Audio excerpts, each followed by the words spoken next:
السلام علیکم ورحمت الله وبرکاته ومغفرته. لیلة القدر، شپه د قدر که څوم بیان مو درته وکړي، خو دا داسې شپه ده چې په یو بیان باندې کفایت نه کېږي، باید بیانونه ورباندې وکړم. دغه لیلة القدر د شب قدر شپه دا اختر و لنزول القرآن الکریم، چې قرآن نازلېدی دا اختر شپه وله، دا د ملایکو اختر و، دا د خوشحالۍ شپه و چې قرآن کې نازلېدی. ملأ الاعلی او فوق اسما ټول ډاکو د رحمت په ملایکو باندې. لیلة السلام هم ورته وایي د سلامتیا شپه ده. په دغه شپه باندې الله جل جلاله امت ته د رسول الله جزا د خپلو اعمالو ورکوي. لږ عبادتونه به موږ کړي، الله ډېر ثواب ورباندې راکوي. په دغه شپه کې هغه دروازې د اسمان خلاصیږي لاجابت الدعا، د پاره د مؤمنانو د دعا د قبلېدو د پاره، چې الله وایي زه مو دعاوې قبلوم. او په دغه شپه باندې مصائب الله له بندگانو څخه لرې کوي. که څوک الله ته لاس پورته کړي چې یا رب مریض یم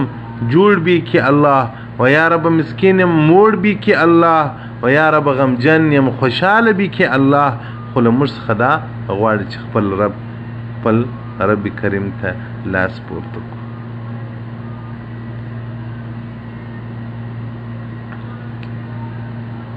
دا د انسان د پاره دغه شپه الله جل جلاله د خیر شپه پیدا کړې ده. ابو بکر وراق رحمت الله علیه وایي دې شپې ته ولې لیلة القدر وایي؟ شپه د قدر او د عزت. وایي په دې شپه کې هغه کتاب نازل سو ذو قدر چې خاوند د عزت و، چې قرآن دی. د قرآن په راتګ سره ټول ادیان نسخه سول، ټول کتابونه نسخه سول. دا یوازینی هغه کتاب دی چې تر یوم القیامه پورې به د ده حکم او د ده نظام جاري وي. په ژبه د هغه ملک په ژبه باندې د هغه ملک را نازل سو چې دی قدر ده، چې جبرائیل امین دی، او پر هغه نبی باندې چې دی قدر دی، چې رسول الله صلی الله علیه وسلم دی، چې په ټولو انبیاء علیهم الصلاة والسلام کې الله جل جلاله دته ډېر امتیازات او ډېر بلند مقام ورکړی دی، چې مقام محمود دی. د عزت کتاب، د عزت د ملک په ژبه باندې، د په معزز نبی باندې، علی امت ذات قدرین، پر داسې امت کې دا قرآن رالی چې هغه امت خاوند د عزت دی. نو ځکه دغه شپې مبارکې ته لیلة القدر وویل چې د عزت شپه ده. د عزت کتاب کې نازل شوی دی، د عزت ملک راوړی دی، معزز نبی ته راغلی دی، معزز امت ته د قرآن نازل شوی دی. نو ځکه الله جل جلاله وایي لیلة القدر خیر من الف شهر، دغه یوه شپه تر زرو میاشتو خیر ده، چې دغه یوه شپه 83 کاله و 4 میاشتې باندې الله در بدلی. طبعا وای د امت د رسول الله هغه 83 کلو ته نه رسیږي، خو که یو انسان باندې په ټول ژوند کې هم یوه شپه د لیلة القدر راسي او د په عبادت او په طاعت کې تیره کړي، نو لکه 83 کاله و 4 میاشتې چې د الله بندګي شپه او ورځ وکوله. دا امتي مرحومه امتي، دا د خیر امتي، الله نازولی دی، پر الله ګران دی. لله الحمد پر موږ تاسو باندې خو کلونه رمضان، کلونه روزې، کلونه د لیلة القدر شپې برا باندې راغلي دي، او هغه په عبادت او په اطاعت باندې مؤمنانو تیر کړی دي. نو چې یوه میاشت په ژوند کې پر انسان باندې راسي او هغه شپه عبادت وکړي، الله جل جلاله یې دغه یوه شپه په 83 کاله او 4 میاشتې ور حسابي. نو ځکه دغه یوه شپه زموږ ستاسې تر ټول عمر خیر ده. موږ ستاسې به په ډېرو انسانانو کې به لږ انسانانو 80 کلنۍ ته رسېږي، بلکې دې خوا ته مړه شي. خو که ورسېږي هم ډېر انسانانو عمر 80 کالو پورې نو دغه یوه شپه زموږ تر ټول ژوند خیر ده چې څه کوم ژوند موږ ته الله را کړی دی تر ټول خیر ده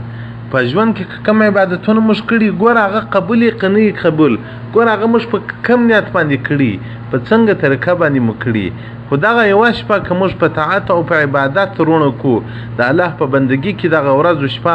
هغه مستعمله کړو زموږ د ټول ژوند د ټول زندګۍ د ټول حیات چې موږ په دنیا کې یو د هغه سرمایه او دغه سرمایه سره جلا دي نو اذن فهي خیر من عمر الانسان كله و په دې وجه باندې دغه یوه شپه د انسان تر عمر ټول خیر هغه عمر که تیر سوی وي هغه عمر که پکښې هغه عمر که درته راځي او دغه رنګ رسول الله صلی الله علیه وسلم من صام رمضان که څوک د رمضان روژه ونیسي او لیلة القدر شپه رونه کړي الله جل جلاله به ما تقدمه یعنې مخکې ګناهونه به الله ورمعاف کړي الله جل جلاله به مخکې ګناهونه ورمعاف کړي او دغه رنګه د مجاهد راتنو څخه روایت دی د دې آیات متعلق چې لیلة القدر خیر من الف شهر دغه یوه شپه خیر ده تر زرو میاشتو هغه زر میاشتې چې ورځ یې په روژه کې تېره کړې او شپه یې په عبادت کې تېره کړې یعنې که یو سړی راولاړ شي زر میاشتې شپه په تهجد ورځ په روژه تېره کړي او دغه یوه شپه رونه کړي دا په ثواب کې نه دي سر برابر او مجاهد رحمت الله علیه مبارک وایي دې ته لیلة السالمه هم وایي لا یستطیع شیطان د دې طاقت نه لري چې انسان کې خطا بس او دغه رنګه اکرمه وایي چې په دغه شپه کې هغه حجاج د بیت الله لیکل کېږي باسمائهم و اسماء ابائهم د دوی د پلرو نومان او د دوی نومان ما یغادر منه احد ولا یزاد فیهم په دغه شپه چې ولیکل چې بیا نه د چا نوم ور اضافه کېږي او نه د چا نوم بیا کې کمیږي الله دې په دغه شپه زموږ ستاسو ټولو د حج نومان ولیکل سي الله دې زما او زما د مور د حج نوم هم په دغه شپه باندې منظور کړي په خپل دربار کې دعا یې خو به ډېرې وکړم ځکه په مکه مکرمې ته راغلی یم الحمدلله هغه چا چې زه راوستلی یم الله جل جلاله دې په خپل فضل او په خپل قدرت او په خپل رحمت سره دوی داسې جنت ته واړولي لکه زه چې حرم مکې ته راوستلم زما قسمت سوی زه به راتلم چې پر مخ ته مځکې یوه روپۍ درېدلې وای روپۍ نه وای پر مخ ته مځکې تیل ختم سوي وای پر مخ ته مځکې تیارې ختم سوي وای لا هم زما دا ایمان دی چې زه راتلم دې حرم ته چې الله لیکلی وم راتلم به دا چې هر چا چې په دې کې حصه واخیستله هر چا چې په دې کې